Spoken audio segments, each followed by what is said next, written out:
ದೇಶದ ಪ್ರಸಿದ್ಧ ಬಸವನಗುಡಿ ಕಡಲೆಕಾಯಿ ಪರೀಕ್ಷೆಗೆ ಇವತ್ತಿನಿಂದ ಅಧಿಕೃತ ಚಾಲನೆ ಸಿಕ್ಕಿದ್ದು ಅದ್ದೂರಿಯಾಗಿ ಸಿಟಿ ಜನರು ಪರೀಕ್ಷೆಗೆ ಮೆರುಗು ನೀಡಿದರು. ಕಾರ್ತಿಕ ಮಾಸದ ಕಡೆಯ ಸೋಮವಾರದಂದು ಬಸವಣ್ಣನಿಗೆ ಜನ ಕಡಲೆಕಾಯಿ ಅರ್ಪಿಸುವ ಮೂಲಕ ಸಂಭ್ರಮಿಸಿದರು.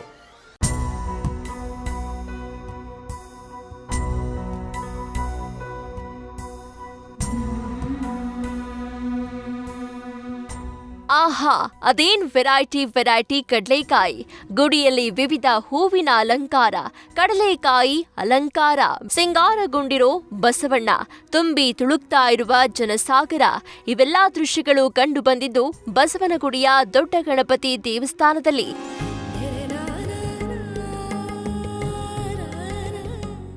ಹೌದು, ಇಂದಿನಿಂದ ಐತಿಹಾಸಿಕ ಬಸವನಗುಡಿ ಪರೀಕ್ಷೆಗೆ ಚಾಲನೆ ಸಿಕ್ಕಿದೆ.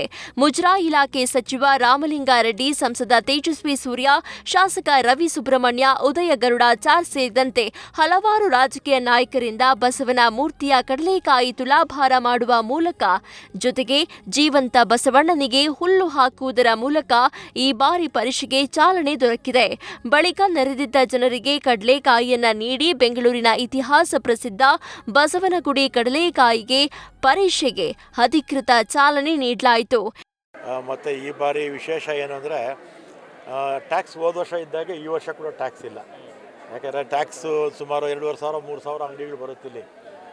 ಟ್ಯಾಕ್ಸು ಒಂದಷ್ಟು ಸುಂಕ ವಸೂಲಿನಲ್ಲಿ ಸಾಕಷ್ಟು ಕಿರಿಕಿರಿ ಆಗ್ತಿತ್ತು ಇವರಿಗೆ, ವ್ಯಾಪಾರಸ್ಥರು, ರೈತರೇ ನೇರವಾಗಿ ಬಂದು ಮಾಡ್ತಾರೆ. ಅವರಿಗೆಲ್ಲ ಅನುಕೂಲ ಆಗಲಿ ಅಂತ ಟ್ಯಾಕ್ಸ್ ಫ್ರೀ ಮಾಡಿದ್ದೀವಿ. ಇನ್ನು ಈ ಬಾರಿಯ ಪರೀಕ್ಷೆ ವ್ಯಾಪಾರಗಳಿಗೆ ಸುಂಕರಹಿತವಾಗಿದೆ. ಲೈಟಿಂಗ್ಗಳನ್ನು 4-5 ರೋಡ್ಗಳಿಗೆ ಹಾಕಲಾಗಿದೆ. ಜೊತೆಗೆ ಪ್ಲಾಸ್ಟಿಕ್ ಮುಕ್ತ ಪರೀಕ್ಷೆಗೆ ಅಭೂತಪೂರ್ವ ಬೆಂಬಲ ಸಿಕ್ಕಿದೆ. ಇನ್ನು ಈ ಬಾರಿ 5 ದಿನಗಳ ಕಾಲ ಕಡಲೆಕಾಯಿ ಪರೀಕ್ಷೆ ನಡೀತಾ ಇರೋದು ಮತ್ತೊಂದು ವಿಶೇಷ. ಕಡಲೆಕಾಯಿ ಪರ್ಸೆಗೆ ಸುಮಾರು 25 ವರ್ಷದಿಂದ ಬರ್ತಾ ಇದ್ದೀವಿ. ಸುಂಕೇನಹಳ್ಳಿ ಅಂತ ಹಳ್ಳಿ ಇತ್ತು, ಅಲ್ಲಿ ಹೊಲದಲ್ಲಿ ಬಸವಣ್ಣ ಕಡಲೆಕಾಯಿ ಮಾಡ್ತಾ ಇತ್ತು ಅಂದ್ಬಿಟ್ಟು ರೈತರು ಮಾಡ್ಕೊಂಬಂದಾಗ ಬಸವಣ್ಣಲ್ಲಿ ಪ್ರತಿಷ್ಠಾಪನೆ ಮಾಡಿದ್ರು. ತುಂಬ ಚೆನ್ನಾಗಿ ನಡೆದಿರ್ತದೆ. ಈ ಸಾರಿ ತುಂಬ ಚೆನ್ನಾಗಿ ನಡೆಸ್ಕೊಟ್ಟಿದ್ದಾರೆ. ನಾವು ಅಷ್ಟೇ, ಜೊತೆಲೇ ಎಲ್ಲರೂ ಬರೋದು. ಕಾರ್ತಿಕ್ ಸೋಮವಾರದ 4ನೇ ವಾರದಲ್ಲೇ ಈ ಬಸವಣ್ಣನ ದರ್ಶನ ಮಾಡ್ತೀವಿ. ಅವಾಗಿಂದನೂ ಇದೇ ಪದ್ಧತಿ, ಅದನ್ನೇ ಮುಂದುವರ್ಸ್ಕೊಂಡು ಹೋಗ್ತಾ ಇದ್ದೀವಿ.